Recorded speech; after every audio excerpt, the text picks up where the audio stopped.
in Guyana. We're down in Guyana a couple of weeks ago. We saw this collaborative effort. I think, underlying His Excellency's comments are, look, the U.S. let's be part of this, because we saw a lot of other interests that are clearly in this region. It's not simply a matter of oil and gas. It is also a matter of a lot of the supporting infrastructure for this development, but there's also a geopolitical aspect, as there always is when oil and gas is found. So let's move on to Ambassador Nsanali, who's been one of the key people, along with Alexandra and the Transnational Strategy Group, that helped put this all together. I won't say any more except that I've become a virtual friend of his, I believe, as we work through these last few months in getting everything put together. So Ambassador Nsanali, would you please introduce Peter Ramsrup, who I did have a chance to meet in Guyana a couple of weeks ago. Ambassador. Thank you very much, Robert.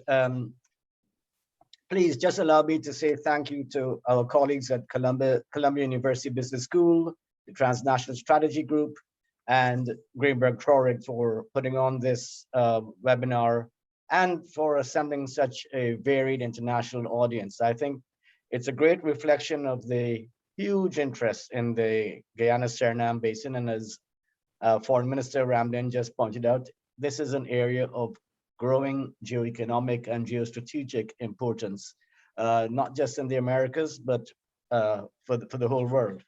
Guyana is the fastest growing economy in the world currently. We expect to enjoy more growth as the massive oil and gas discoveries are developed further.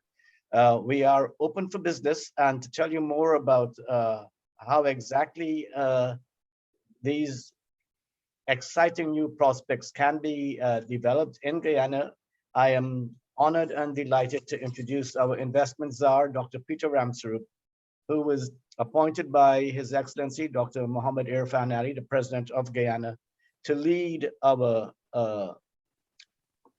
foreign direct investment and local content inward investment prospects.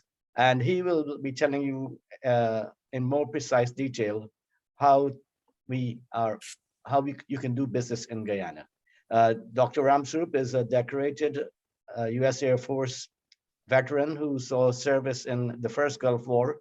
He is a business executive, several years experience, an entrepreneur, a man with a very varied background and a keen understanding of what it takes to do business internationally and specifically in Guyana. It is my honor and privilege to introduce Dr. Ramsrup to you all. Thank you very much. Thank you, Ambassador. I appreciate the kind words. And we're very excited to be able to communicate with all of the participants on this webinar. Guyana is open for investments, open for business, as the Ambassador alluded to. I think Minister Ramlin explained the relationship between Guyana and Suriname. We are excited about the corridor, the basin, Guyana-Suriname basin. As you know, our presidents, both countries, has committed to linking that with a physical bridge across the two countries. And so we see the market, not just Guyana, but we also see the market in relation to CARICOM, in relation to Suriname. Our president has embarked on an aggressive economic agenda that outlines some significant infrastructure components to his plan, which then opens up a new set of industries and expansion that was not able to be done before. For example, in our 2021 budget and in our campaign manifesto, we committed to close to 2,000 miles of new roads, which opens up a new infrastructure boom for Guyana.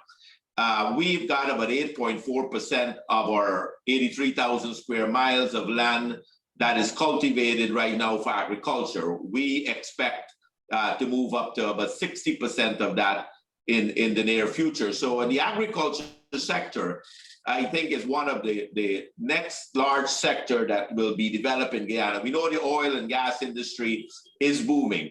Guyana is moving from 1 FPSO today one operator of Exxon to multiple FPSOs, close to 6, 7 by 2025, 2026, from 120,000 barrels of oil today to 750,000 barrels of oil by 2026, and then moving rapidly into 1 million barrels of oil. So what you see is an economic boom for a nation that, as I sit in this seat and I listen to myself speak, I get more excited, because it's like I got a difficult time, just picturing where Guyana will be and how fast it's moving. On the agriculture sector, we have some large opportunities in cattle farming. For example, we import most of our dairy milk into Guyana right now, 35, 40 million US dollars worth of milk. We see that the plantation farming in the agriculture sector is a good area to concentrate on. Industrial complexes in agro-processing. And the reason why we believe agro-processing also will be a good investment opportunity is, we have committed to bringing the gas to shore energy to Guyana. We expect energy costs to go down close to 60% from current prices. So the manufacturing, agro-processing component of our investment packages is very lucrative. I give a good example of what is happening in the construction side, but a couple of months ago, we did put out an expression of interest for 2,000 new hotel rooms that we expect we need in the next 5 years. We got a submission of close to 5,000 rooms. Well, we don't expect 5,000 rooms to be built, but as we look at the trajectory of why we need the hotel rooms, is for all of the things that are starting to happen in Guyana. With the gas to shore pipeline, we expect to be a net exporter of energy. And the relationship between the two basins, Suriname and Guyana, will expand. In addition to, we have committed to linking the Brazil corridor through Guyana. Many know that we have put in our plans a deep water harbor.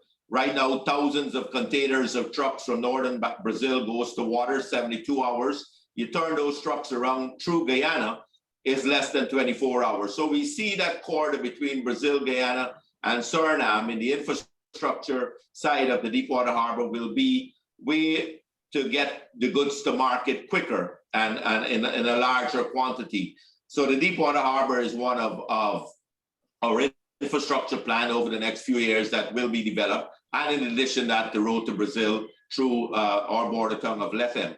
We are expanding in other parts of Guyana. We just expanded, say, the airport in the region of Region 9, which is the border town with Brazil. We expect to see large-scale development in that arena also. And upgrading of airports in other regions that will open up Guyana to the wider world. We believe in a culture of excellence. Our president has committed to enhancing the education system. We are opening hospitality institutes. We're opening oil and gas institutes. We're looking for private sector involvement in some of those areas to ensure that as our capacity is built and on our infrastructure and our new industries are expanded, that we're able then to meet the demands of the clients.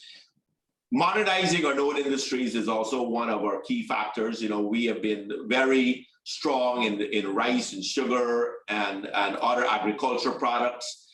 We are moving to more value-added products. A pineapple, for example, in Guyana is sold at $1.50. When it leaves Guyana to go to Grenada, is sold sometimes at $10 US. If we can then, get into the agro-processing side and get the value-added products done in agriculture, we see a market in CARICOM and the wider world.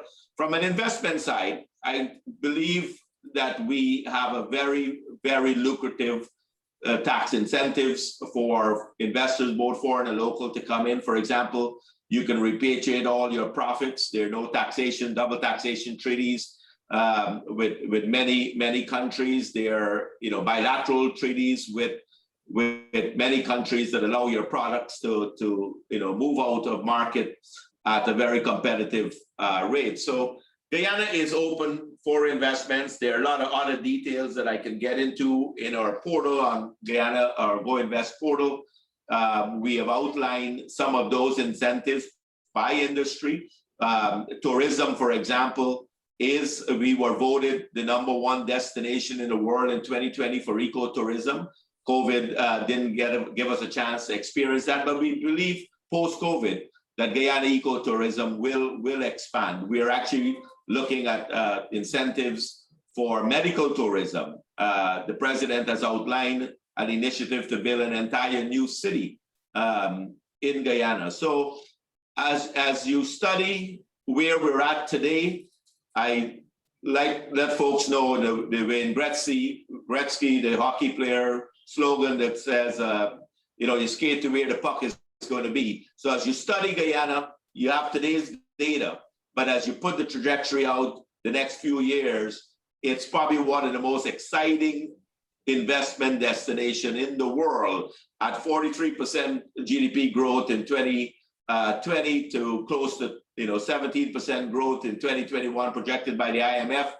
We are on that trajectory, and our government policies is to make business opportunities seamless. Our mandate at Go Invest is to work with you as an investor to ensure that you have the right connection with our local content or joint venture agreements or tax laws, understanding how you fit in working in Guyana. So I mean, we have a lot more details that we can get into over time.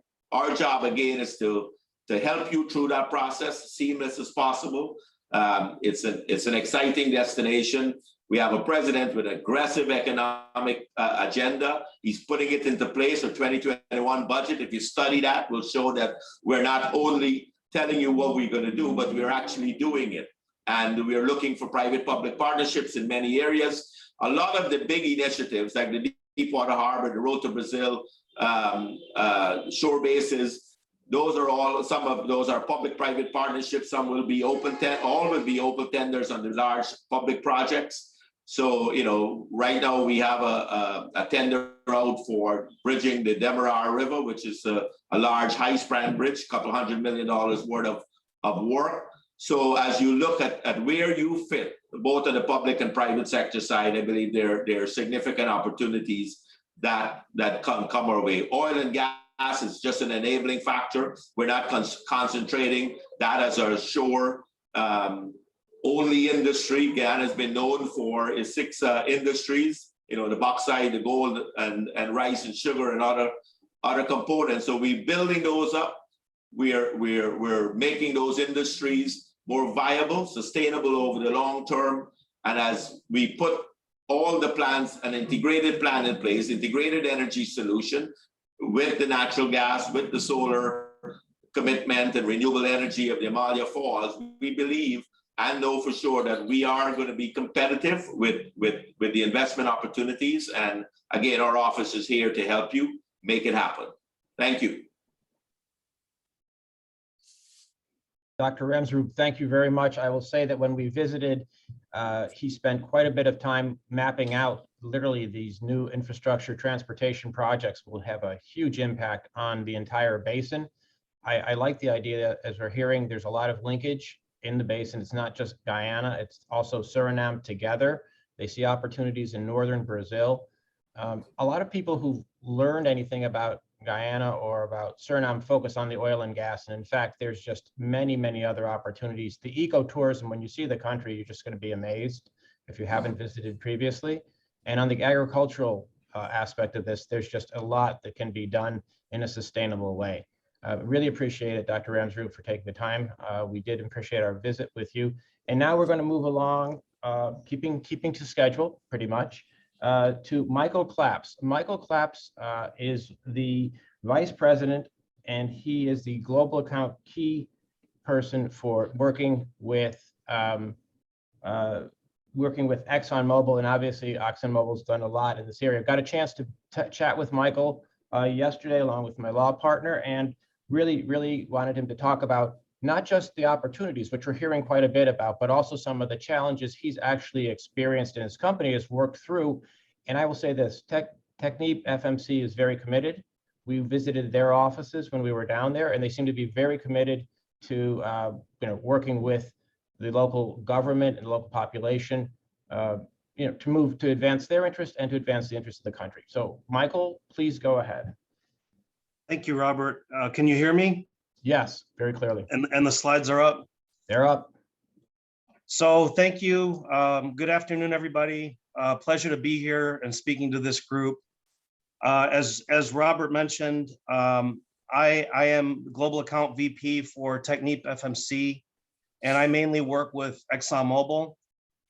What I'd like to do today is tell you a little bit about our business and our investments in Guyana.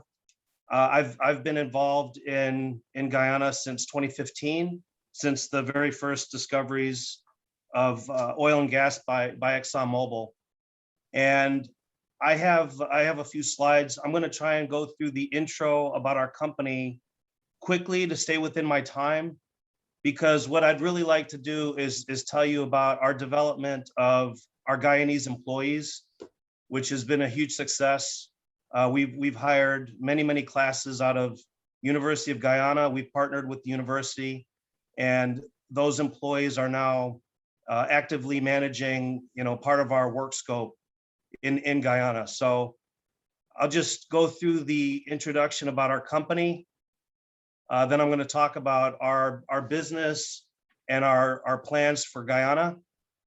And then I'm going to talk about our development of Guyanese employees, as I mentioned. And we are also, we've recently broken ground on our Guyana technical services base in Georgetown, and I'll show you some pictures of that. So first, I know there's a lot of different people from different industries on this call, so quick overview of Technip FMC. We are a leading technology provider to both traditional and new energy companies. We have hardware services, and we provide fully integrated solutions to energy companies. Guyana's been a huge growth story for us over the last 5 years, and we're very proud of the work that's being done by our team, which is what I'm going to talk about here shortly. We have two basic segments, onshore and offshore. But like I said, I'm not going to spend a lot of time on the company overview. It's going to be shared, and our website is actually full of information about our company and our products. We have roughly 20,000 employees. We're listed in New York Stock Exchange and Paris, and our revenue annually is about 13 billion per year. We operate in 41 countries. We also have a fleet of vessels that are used to construct and install pipelines and offshore deep water installations. We have subsea high pressure production equipment. We have flexible pipe. We have remotely operated vehicles. We have a lot of technology and a lot of engineers. So more towards the business in Guyana, we operate a series of services businesses around the world. You could see the picture here. It's service bases and service and support centers around the world. And one of our core competencies is really developing local content in the countries where we operate. I didn't mention about my background, but I'm a civil engineer by background, and I studied business at University of Texas, and I've worked in this industry for 24 years. But one of the things that I've done in my past is I worked in the Brazil offshore industry for about 8 years. And I'm going to show you pictures of our services base in Macaé. Technip FMC is very focused on low carbon solutions. We're not just an oil and gas equipment supplier. We also supply offshore wind installations, and we're getting into offshore energy storage. It's a big focus of our company. We have a business unit that is solely dedicated to the new energy business. And so I just wanted to mention it. Our goal as a company is to reduce our emissions by 50%, and that includes our facilities and our offshore vessel fleet. We have a vision of our business, and that includes enhancing the performance of the world's energy industry. Three focus areas of our core values: realizing possibilities, achieving together, and building trust. And this really leads into the story of what we've done in Guyana, starting to realize the real possibility of a sustainable industry managed by Guyanese employees, and growing this business over a long period. We've partnered with the local industry. We've partnered with the University of Guyana. We've partnered with ExxonMobil, and we see ourselves as a collaborator, with the people of Guyana for sustainable investments. So I'm going to get into our business in Guyana, but first, for people that don't really know the deep water offshore industry, this is a map of why we're in the region. This is the Stabroek Block, where ExxonMobil has made 18 discoveries since 2015. It's the largest offshore discovery of oil and gas in the world in the last 5 years, and it continues to grow. And you could also see the Kaieteur Block, which is to the north of Stabroek. These are large areas that span, as you can see, the entire coastline of Guyana and into Suriname. And then the blocks 59, 42, those are on the Suriname side as well. So there's been some discoveries in Suriname, and Suriname is expected to grow as part of, as the minister mentioned. It's a wide area. It involves the entire region. So what we've done since 2016 is we've established a local presence, and give a shout out to Greenberg Traurig and Jordan, who helped us set up our legal entity in the country. That was a first step for us. We've also added a lot of staff, as I mentioned, and that's what I'm going to talk about a little bit more, is our training and development and onboarding of the Guyanese employees. We also recently broke ground on our new services base, which is progressing very well.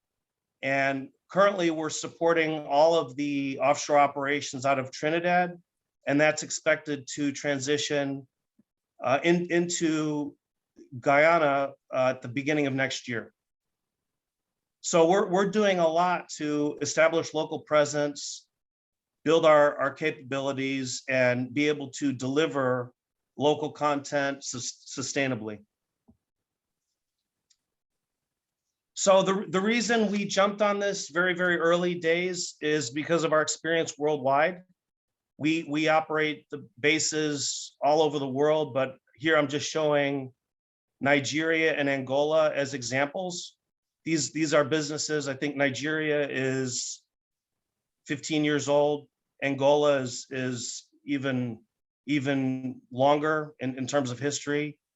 And these are places where, the oil and gas industry has also grown a lot over the years. We took that experience and really used it to plan our base in Guyana. This is another bigger example of our offshore services base in Macaé. I worked here for 2 years. It's really grown with the discovery of pre-salt in Brazil, but just showing examples of what happens as the industry evolves over 10, 20, 30 years. The services business becomes big and diverse. How am I doing on time, Alexandra? I'm probably, No, you I said need a to go few- faster. I think, yeah, if you could, that would be great. If you could just 2, 3, let's say 3 or 4 more minutes. Okay. Okay. So this is a summary of our hiring. Over 25 University of Guyana graduates. Most of them are engineers. 9 of them are women. We focused on having a diverse team. And this has been going extremely well. We have another class that's already been planned for hiring. And so we hire on average 10 to 12 people per year. And I also mention that because it's a large percentage of the graduating class at U of G. There is limited number of engineering grads that come out, and we're grabbing as many of them as we can. So some great pictures of our team, five classes out of University of Guyana.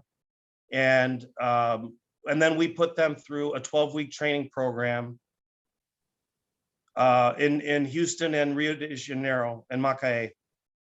The most recent class, the bottom right, is those were industry hires. We also went to the Guyana mining industry and the sugar industry and hired some people with 5 to 10 years working experience to kind of round out our team. And here you can see the type of training that we do.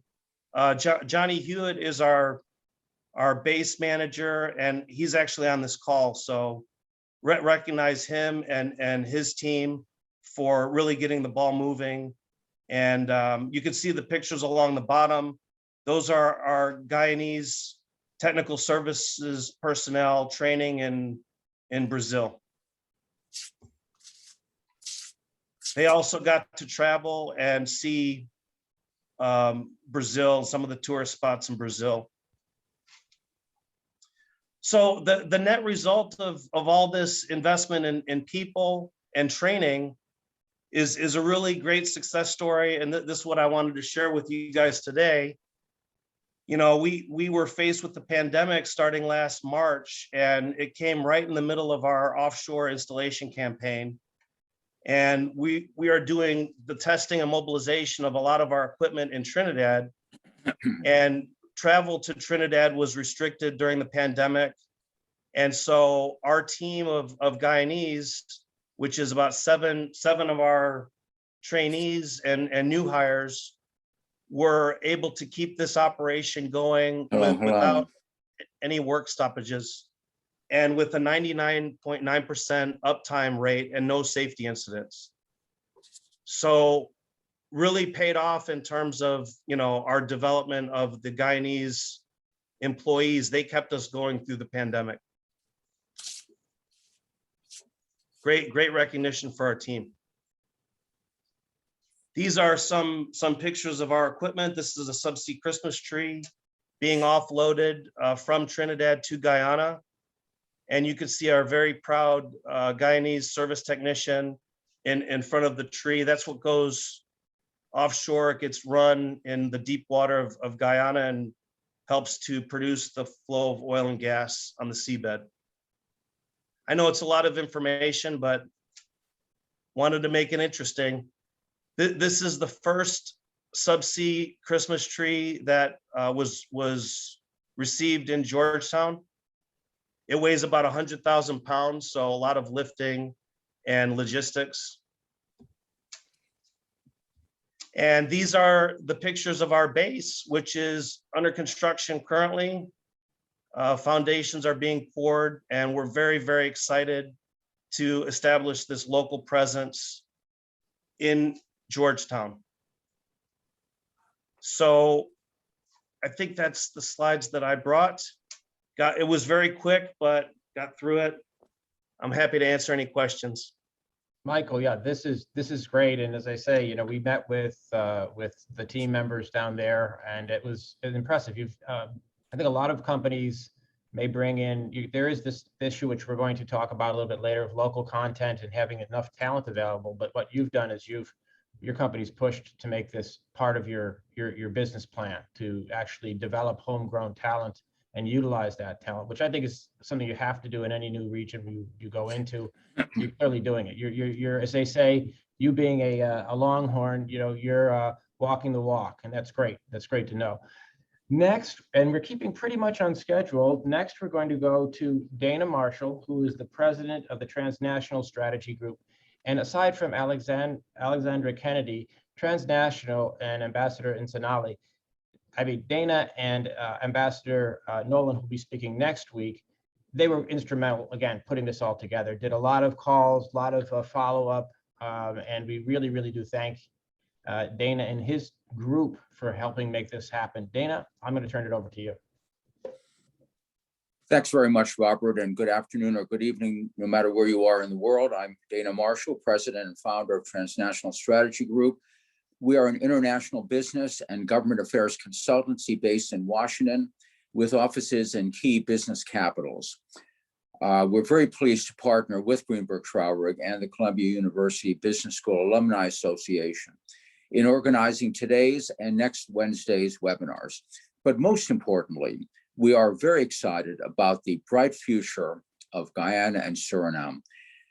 Propelled by substantial petroleum reserves and very favorable economics in terms of lifting costs, both nations are offering exciting new opportunities that we've already been hearing about and will be the rest of this session and next week.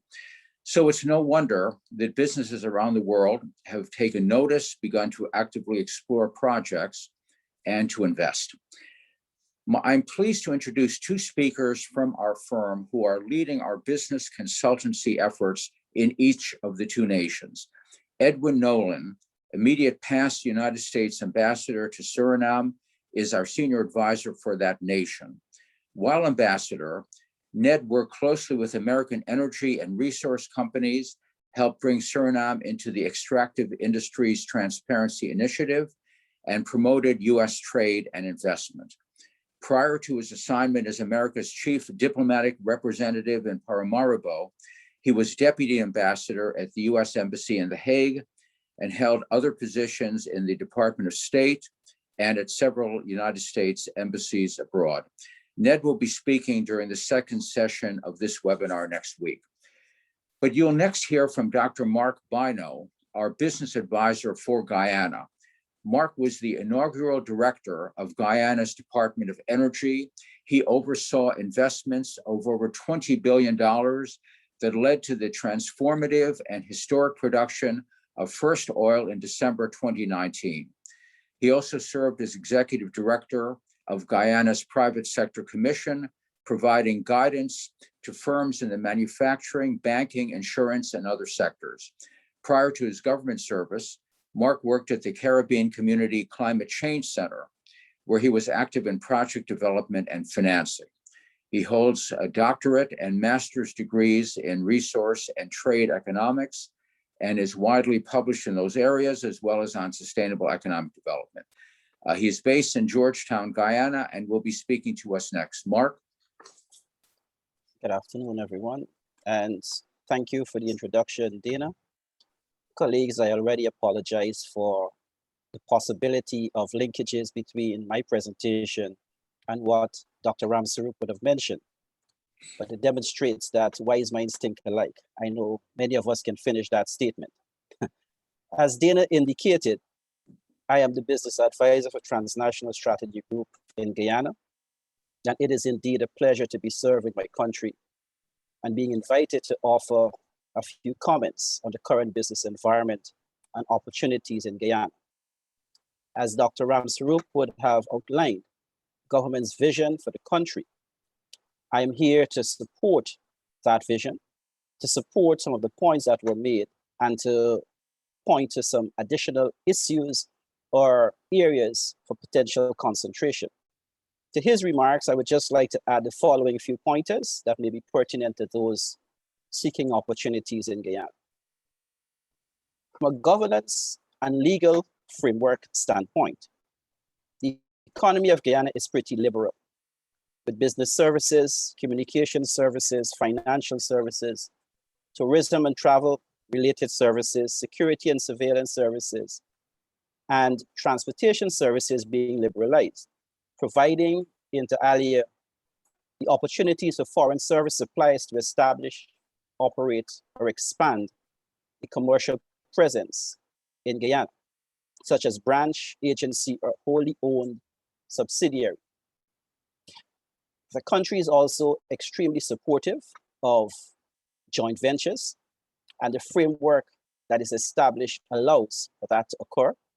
As Dr. Ramsroop made mention of earlier, it's also pretty liberal with regards to you being able to remit wholly your revenue or your profit base, and it does allow very attractive area for investments.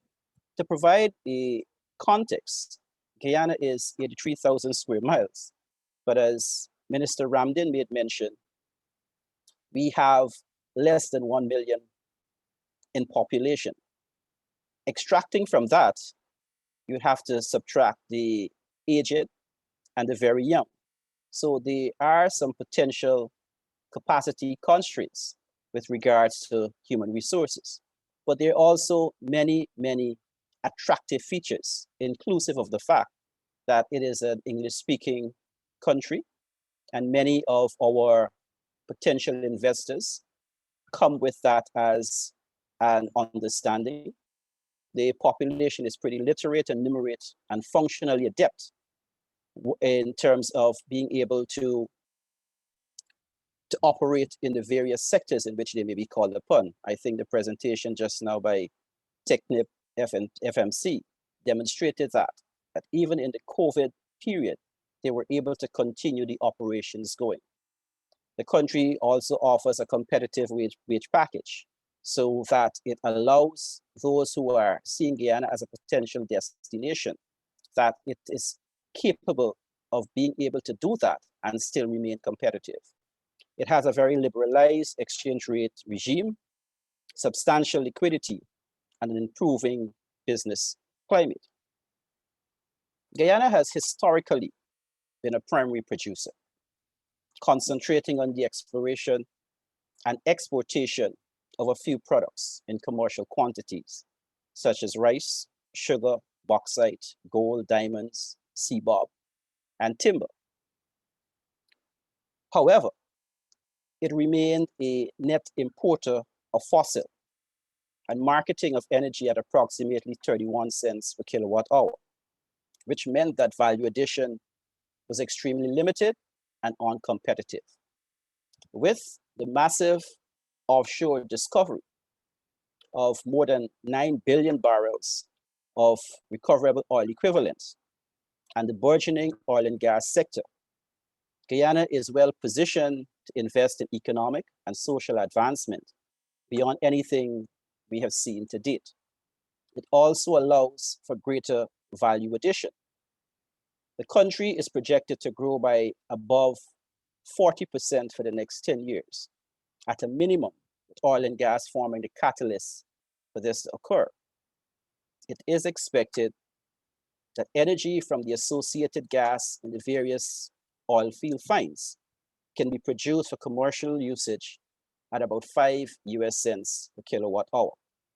This, therefore, will allow Guyana not only to be able to compete on the primary production front, but also in the value addition front. It is expected to provide a momentum for further value addition in those products that I have mentioned earlier, and maybe even in terms of some newer ones. For example, Guyana is well known for its large white sand area, known to be critical for the production of solar panels. And so as it seeks to move towards the renewable energy market, this may be another opportunity.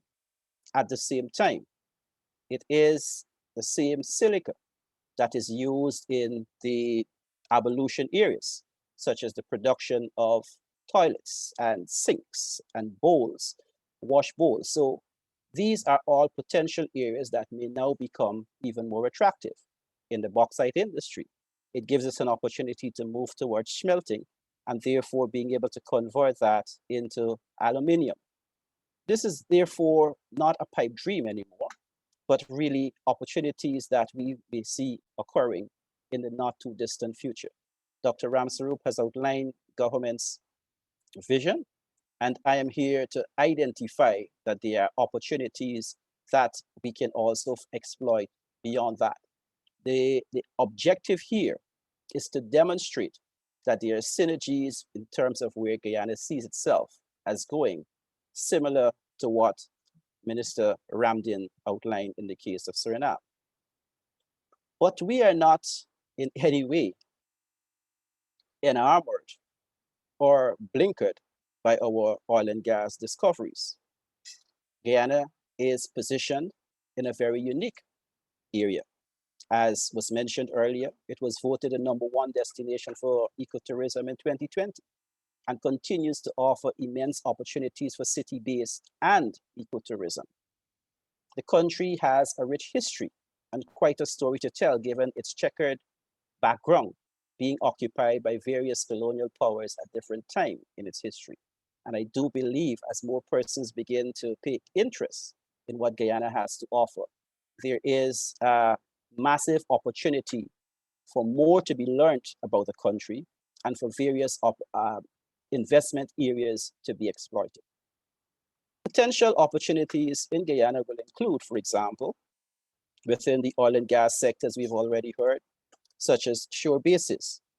At the moment, there is a single shore base that is servicing and is expected to service 3 FPSOs, and where it's currently located is definitely constrained by space. So there are opportunities for increased shore bases and laydown yards. I know there are discussions happening about maybe having shore bases in the 3 large natural regions of Guyana, or 3 administrative regions of Guyana. 1 in region 4, possibly 1 in region 6, and another in region 3. This is in the context that what we're dealing with here, as was mentioned earlier, is just the 18 finds in 1 block, and it's a very small area of that block. So there is much more to be done, particularly with other interests in the basin from entities like Total, the other investments from the Toulouse, as well as CGX and other such investors.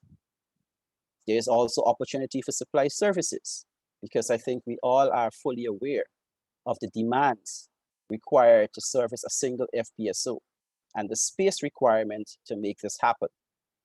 Heliports, at the moment, we have 1 heliport and 1 that is under construction. But as we begin to diversify the oil and gas base, there'll be additional opportunities therein. Fabrication and machining facilities. Some of you may know that under the approval granted for the field development plan for both Liza 2 and Payara, a condition therein is for more of those resources to be shifted to Guyana, and specifically for the operator to delineate fabrication plans of how much of that work could be done within Guyana. There are some fabrication facilities, but they are extremely limited. So there are either opportunities for partnering or to construct new. As a Guyanese, I will definitely want to argue for more joint ventures to allow for the kind of local content exploration to definitely occur. Maintenance of heavy equipment also is a potential area that we need to be focused on. And depending on the feasibility, possibly LNG, agrochemical, and energy exportation. I'm saying this in the context that as we begin to build out our gas master plan, we may realize that it is not just gas for local consumption. There'll be more than sufficient, possibly to be exported, either as energy, to be exported as gas, for us to move into the agrochemical areas. But this will be dependent, and I do not wish to speak for the government, but I'm saying that these will likely be dependent on the feasibility and what opportunities they ultimately provide. Secondly, in the non-oil and gas sector, there is the opportunity for increased renewable energy potential. As I mentioned earlier, not only with regards to hydro, but also with regards to wind and solar. The government has made a commitment under the UNFCCC framework to move towards zero emissions by 2025. And this has been adumbrated in its nationally determined contribution. It may wish to revise that, but it doesn't mean that Guyana is not keen in reducing her carbon footprint. And so this is a potential area that, again, while we concentrate on oil and gas, there are other opportunities that are being presented. In the services area, there is huge potential with regards to legal services, particularly in the area of arbitration and mediation, finance, insurance, education, medical. Particularly, I have always been pushing as one potential area. We have a university, a national university, but we do not have, as is customary in most developed countries, a university hospital where our graduates can make a natural move towards to get their in-service training. And this is a potential along with certain specialty institutions. Guyana is a low-cost producer in many areas.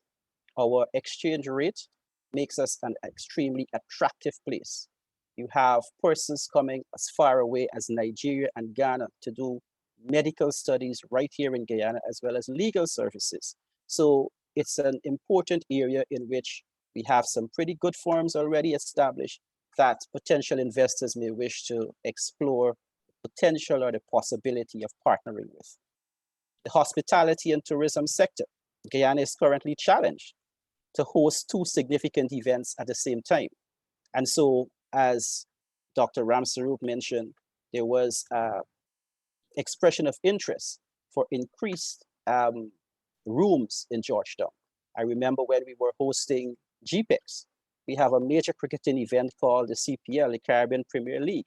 And so we were hard pressed to keep finding an appropriate date. And I think there's no contradiction therein because of limited accommodation facilities currently. I'm coming to the end, just 1 or 2 minutes more. We also have transportation and telecommunication opportunities. The infrastructure ones were already adumbrated by Dr. Ramsarup, mining, forestry. And I also like to make a special plug for agriculture. And why agriculture? Because I believe apart from the black and the yellow gold, we also have lots of brown and green gold that we need to be exploiting. Guyana finds itself where it has massive amounts of arable land and fresh water, two commodities that many countries would be dying to have, particularly in a climate sensitive period. And this offers us, in a region that imports over $5 billion into the region annually as food supplies, the opportunity to explore and exploit this. And when we begin to add value, it definitely is very attractive. We remain confident that Guyana is on the precipice of taking off as a fast-growing economy and one that is about to take her rightful place as a regional power. I look forward to any questions you might have and to further indicate that we are here to assist with your business inquiries and interests. I thank you. Dr. Bino, thank you very much. Just to put some of those numbers in perspective, 31 cents a kilowatt hour is higher than Puerto Rico or Hawaii, and having a factor of production to be able to reduce that as you're stating is possible, given the discoveries, given perhaps combined cycle gas-fired plants combined with some renewable energy, that would have a major impact on being able to actually as you say, go beyond just a primary exporter, but actually being processing in the country. It's one of those that you take into account when you invest in a company. And the other, just to state, the ecotourism opportunities is something that we were seeing just by being there. And it's clearly, Dr. Ramsarup has talked about it, you've talked about it. It's something that I think will develop over time. With that note, and thank you again, we are going to wrap up, and then we'll have some time for questions with my law partner from Dallas, Jordan Cowman, who happens to also be a fellow Longhorn University of Texas grad, fellow with our earlier speaker from TechNIP. And I will say that I've had the pleasure of working with him in a number of countries. He is my go-to law partner when I want to do something in employment and outbound work, which we call taking a US, European, Asian, whatever it is, company and going into another region. He's the guy I go to. He is the man that I have worked with closely in Mexico and in Brazil and in other areas around the world. And he and I were down there 2 weeks ago. And without further ado, Mr. Cowman, please go ahead. Thank you so much, Robert, for that kind introduction. I'm coming to you from Dallas, Texas. Glad to be here, and thank you so much for having me. I've been working with clients in Guyana since 2015, and I wanted to thank you, Michael, so much for your very kind words. It's an honor and a privilege to represent TechNIP FMC, and we love working with you and your team. As you've heard, Guyana is one of the most exciting countries in the world for investment opportunities due to the recent developments, in the hydrocarbon, which you've heard, and its continuous and huge increase in its GDP. The region offers key opportunities, and at the same time, there are challenges. There are challenges, and we haven't heard so much about those today, understandably. But the government and the legal framework are facing significant interest from foreign direct investment, and that presents challenges. Infrastructure and construction industries, they are booming, absolutely booming. New hotels, telecommunications, you've heard a lot about agriculture, energy, ecotourism, medical tourism. Robert and I can tell you that getting through the airport is fairly easy, and so it's a fairly easy place to travel to, except for the coronavirus tests, which are no fun. But in any event, what I can tell you about the current administrations in Suriname and Guyana, they are striving and they are succeeding in being very business friendly. And they want that success to go far beyond the oil and gas industry. You've heard Dr. Ramsarup talk about how that is an enabler for other industries in Guyana as a whole. So that is something that is very important. And as Dr. Ramsarup said, for companies ready to materially commit to Guyana and also Suriname, the government is providing these great incentives, very, very business friendly, great incentives. I want to talk a little bit about the legal environment. Having worked there for several years now, I can tell you that the legal environment is somewhat complicated. Laws, regulations, and enforcement currently are not designed for modern business, especially the oil and gas, the energy industry. Sometimes it is difficult to determine exactly what the law is, if you can find it. Many laws are unclear and they're not well developed. And sometimes understanding the law and the practice and how it differs in practice is like walking through fog. And as I tell our young associates, knowing the law is only the first necessary step. It's certainly necessary, but what does the law mean? How is it interpreted? How is it enforced? What are the penalties, the liability, the exposure? Understanding that risk, quantifying the risk, and managing that risk, they're key components of any business and legal strategy, especially in developing nations. You have to have an experienced business team and you have to have an experienced legal team with deep market knowledge. The environment is business friendly, but you can also lose your shirt if you cut corners. So I encourage all of those doing business and looking to do business in this region, start right, do things right from the start. Good, sound, transparent business practices make sense and will make you money in the long run. And so I, having worked for many years with my trusted local counsel, we help our clients navigate tricky legal issues. And that's most legal issues. I can tell you that many companies are routinely violating different laws, whether it's employment laws, environmental protection laws. Many companies are building without proper authorizations and permits, which can be troublesome at best. And as Robert mentioned, we were in Guyana earlier this month, meeting with folks from, the various ministries and Dr. Ronsarup and others about these very issues. There's no doubt, absolutely no doubt, that the government will be remedying many of these problems that I've just mentioned. And that includes modernizing the statutes, modernizing regulations with meaningful input from industry. There is a mix of genuine excitement and a very legitimate concern about what you may have heard called the Dutch disease, which is the curse of plenty. Guyana is working on its energy policies to protect itself from the possible negative effects that so often go hand in hand with an oil-rich nation, a shock to the system when there's so much money pouring in there, foreign direct investment, and also the extraction of the minerals. They're working toward enacting new petroleum legislation and a new regulatory body to regulate the industry, and they're shooting for before the end of 2021 to have that implemented. There are industry-specific regulations to ensure that compliance and certifications are obtained.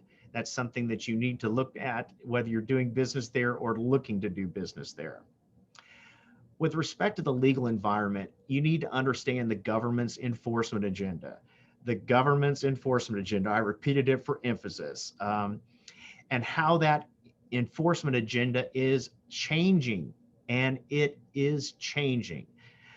Enforcement is on the way, and that's something that we all need to be ready for. Forewarned is forearmed. Let me give you an example.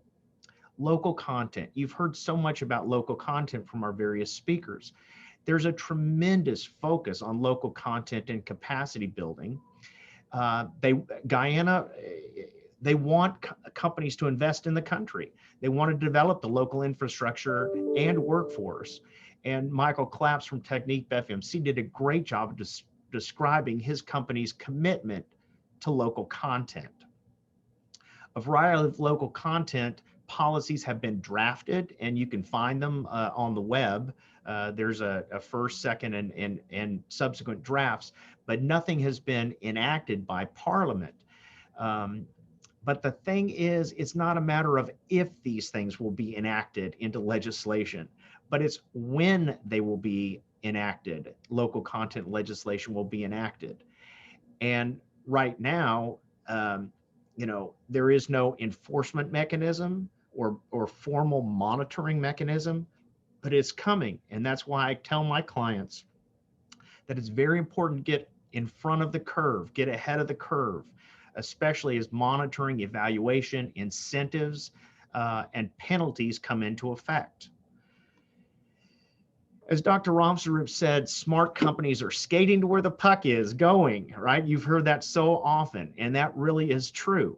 And that's why I was emphasizing the nature of the enforcement, because it may not be there now, but the government enforcement agenda is coming. So go to where the ball is, go to where the puck is, and know that there will be a huge, huge focus with incentives and penalties on hiring and training locals.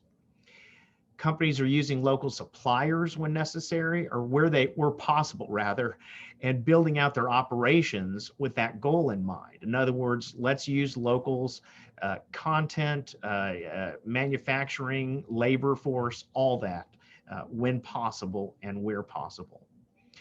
Certainly consider partnerships where a certain percentage is Guyanese owned, and the same is true with all these different industries. And Robert, I wish you were a panelist because we could talk this through with insurance, technology, human resources, and banking. They're all coming into their own in Guyana. And speaking of banking, with respect to bankable projects, there are many legal issues in any transaction. Any transaction, certainly, but especially in developing nations in the Guyana Basin, Suriname and Guyana. We recently handled some very interesting bond work in Suriname. We work on project finance, tax, insurance, acquisition of land, finance agreements, investment agreements, localized commercial agreements. It can get very complicated, and these things, as those of you all in the industry know, are often very heavily negotiated. Mark Bino mentioned arbitration, and there's been a proposal to revamp Guyana's 1919 Arbitration Act. You heard that correctly, 1919 is when it was enacted. And there is a proposal to revamp that, both the law and the practice, and that proposal has been accepted by the government of Guyana. And part of that proposal is to have Guyana become a signatory to various arbitration conventions. And the goal is to make Guyana an arbitration hub, and something that is very important to businesses, knowing that that type of enforcement mechanism is available. Corruption. I don't want to rain on anyone's parade, but conditions are very favorable for corruption. It could be described as a perfect storm in Guyana and Suriname. Like other developing countries, they experience corruption. We've got somewhat of an inefficient bureaucracy, and it's one of the greatest challenges in the development and capacity building in Guyana and Suriname. Paperwork, permits, delays, red tape, you get the picture. Couple that with the relatively low pay of government officials and the ease of accessibility to those government officials, and certainly companies must place a very strong emphasis on anti-corruption efforts. According to Transparency International, 59% of Guyanese believe that corruption in government is a big problem and bribery is common. Complicating that, as well as the Guyana local laws, is the Foreign Corrupt Practices Act, which is a U.S. anti-bribery law. All signs in our country point toward aggressive FCPA enforcement under the Biden administration, with a strong focus on compliance. Think FCPA and anti-money laundering. Another important tip for doing business in Guyana and Suriname, stay out of jail. Some of the things is, some of the tips we have, make sure that the people who are doing business there, whether they're here where you are or whether they're in country, they need to be trained on the FCPA and other anti-bribery laws and then reminded about them to make sure that they understand and they're able to identify problematic activities by third-party agents, and understand how the laws of Guyana and Suriname apply to local government officials you are conducting business with. They need to know what government officials can do and what they can't do, and what you can ask them to do, and how those things are handled both under local law and the Foreign Corrupt Practices Act, as well as the UK bribery laws. Those are all things that you need to consider. So in conclusion, and I know I think we're right about on time, Robert, but Right, a couple minutes. Yeah, you need to have experienced business people on the ground, boots on the ground, and you need a legal team with that deep knowledge of the market, not only what the law says, but how it's actually implemented, what it actually means, and then how is it enforced? What are those penalties? We need to be very cognizant of that, in terms of going into these markets. And so I can tell you again, the business environment is fantastic. When you go there, you can feel the real heartbeat of Georgetown. I mean, it is massive. It is exciting. There's money to be made. There's business to be had. And Mark mentioned some of those industries that are just waiting. And so did Dr. Ramsarup, especially in things like agriculture. The thing is that you have to be, what do they say? Measure twice and cut once. let's be very careful about going into these markets. Let's not have, irrational exuberance. Let's go in with our eyes wide open, with an experienced team, make sure we understand what we can and can't do, and make sure we have a good game plan. So with that, Robert, I'll turn it back to you. And thanks so much for having me. Jordan, thanks very much. And we wanted to, so everyone knows, we wanted to give the full range of things that you want to be concerned about. At the same time, I think everyone recognizes this is quite an opportunity. There's also challenges, and one of the things I do want to ask, so a question I kind of asked in our preliminary talk before everyone got on, but it's from the former president of the Columbia Business School Club in Houston, Al Garcia, a good friend of mine. He was the one who was asking about the possibilities of, to put this in perspective, there's approximately 750,000 people who are living, living in Guyana, and they are potentially, it's been about 3, 4, or 5 years, going to be producing 750,000 barrels of oil a day. So 1 barrel of oil per day per person. That's everyone, right? What the usage for the country, even with the development of all these infrastructure projects, is such that you don't expect that they will be using their full production. There'll be some storage opportunities. There'll be some possibilities of pipelines to the northern part of Brazil, Suriname, et cetera. What are the possibilities in this region? Because it is indeed a region, and we're going to see Suriname developing very quickly as well. It's already had some finds, as was shown in the map. What are the possibilities, and this is for anyone to answer, of really developing that LNG capacity and export capacity, which we're now seeing has happened in the United States, in Texas, Louisiana, it's happening in Mexico on the West Coast. The basic thing, there's more supply than demand in the future. What will they do with the extra supply? I'm opening this to any of the speakers.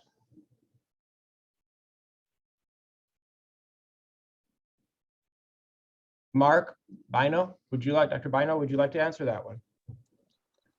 I think one of the considerations would be for not necessarily government to utilize all of that, but as I mentioned, one of the possibilities is to be able to export energy. So as we are looking for the kind of connectivity in terms of our road and transport infrastructure, there may also be possibilities to be exporting energy to northeastern Brazil and some others along that corridor. Thank you.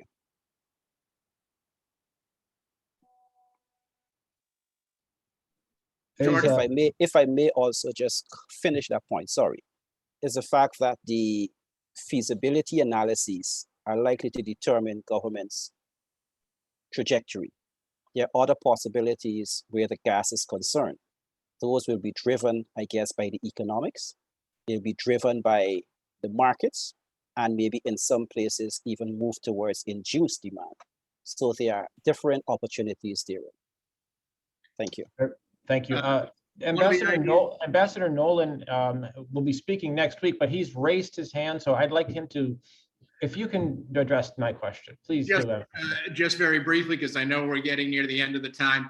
One of the ideas that has been out there, and I'm certainly not an oil and gas expert, but has been discussed for a while, is using the excess gas from offshore as a means of lowering the energy costs, which could revive the bauxite and alumni industries in both Guyana and Suriname. It's something that's down the road a ways, but it is something that's been on the table. Right, and I think that we've got, you have an ability to stimulate some the mining industries and various others to meet local demand. Dropping the price per kilowatt hour would be very, very attractive to it. But even then, I think we're going to have some excess associated gas with some of these finds as it develops, and that will be an interesting challenge because the projects for an LNG project, there's a significant ramp up time. But with all the work going on at the port, it's one of those other opportunities we're talking about here. Now, for any of the speakers, really quick, biggest challenge, just what would you say the biggest challenge is? And I just want literally like a one-word answer. What's the biggest challenge moving forward? As when we were down there, Jordan and I, we did run into a lot of people who are concerned about the paradox of plenty, a lot of money coming in over the next few years. How will it be spent? I'm going to start with Jordan. Just one word. What would you say is the biggest challenge right now? Anti-corruption and red tape. Okay. Dr. Bino?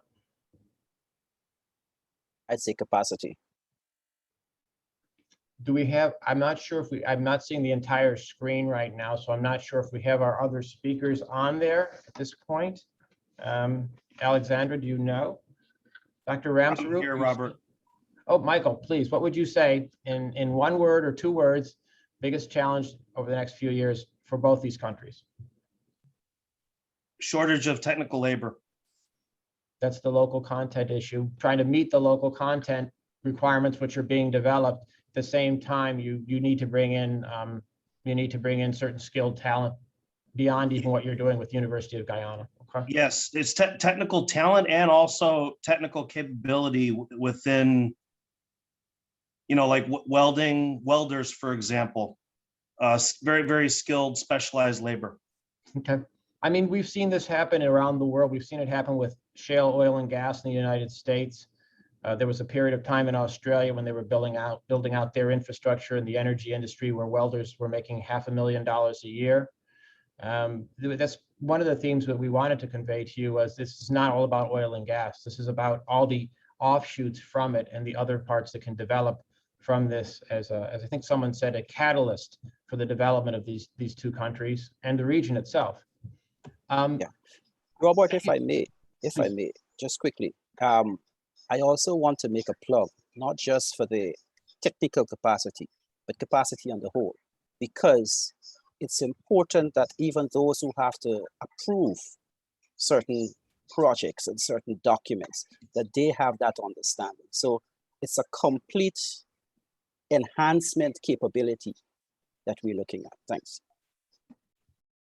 Well, very good. We are a little bit over time. I do want to at least mention that next week, Peter Tesarik will be the moderator. He is the club leader for South Texas, also known as the Houston CBS, Columbia Business School Club.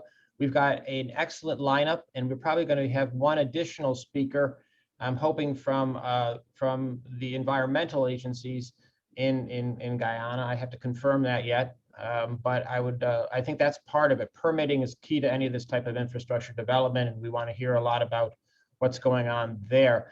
Although we are open over from a couple of minutes, does anyone else have a question where you can raise your hand and Alexandra, you could recognize them? I'm not sure if there's questions of the audience. We really, we did run right up against the time limit here. If there are any questions, if you raise your hand, Alexandra can recognize you and you can ask your question. David Mark. Hi, everyone. I would love to hear your perspective on offshore drilling in Guyana, particularly in the short term, as it is such a large industry element for the region. Thank you. I'm going to turn that one over to, let me see, actually, Michael Claps. You've been involved in this offshore drilling. Michael just had to leave. He just okay, dropped well off. then, Sorry. Dr. Bino, I'm going to ask you about this then.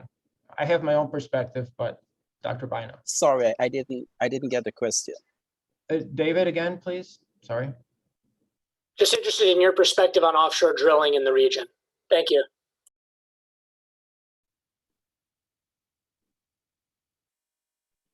I'm not sure when you speak of perspective, because Guyana has been drilling for many decades, and it recently discovered this catch of oil. As a poor developing country, I do believe it offers us an opportunity to move towards the kind of self-determination we have been aspiring for decades. Hydroelectric energy in Guyana or move towards renewable energy sources is nothing new, but we did not have the finances to do that. Moving towards the link between Guyana and Brazil, it's nothing new, but we did not have the resources to do that. Constructing a deep water harbor is nothing new, but now offshore drilling is providing us that potential opportunity. What we have to ensure is that it is done, and this is where the legal framework and the checks and balances come in, done in a manner that will not be deleterious to a number of other pursuits that Guyana may have. I think that's the approach that we at least we witnessed, and I think Suriname, both countries are trying to at least follow that. It's a challenge because there is this significant change in the based on these fines. As I think you noted, one small block, ExxonMobil found 18 strikes, 18 fines. So, and there's much more. If you just have to go on the web, look at the blocks, look what's out there. There's a lot more that potentially will be developed. And there will be issues of unitization, there'll be issues of boundaries and things of that nature. But I think that the theme we're hearing is that this is indeed, as you said earlier, Dr. Bino, a catalyst for some other development. Anyone else have any questions? Because we should wrap it up. We're 5 minutes over, but I will take one more question if someone has it. You just raise your hand. Okay, well, I think that's it then. What we'll do is we look forward, same time, same place, virtually. Next week, as I say, we have a good group of people talking next week as well, including from Staatsolie, which is the oil company in Suriname, among others. And Ambassador Nolan, who you heard briefly from, will be speaking as well. Again, huge thanks to Alexandra Kennedy for gathering all these cats, as they say, herding cats. You certainly have done that in an excellent way. I really appreciate all the work you've done. Thank you, everyone. Thank you.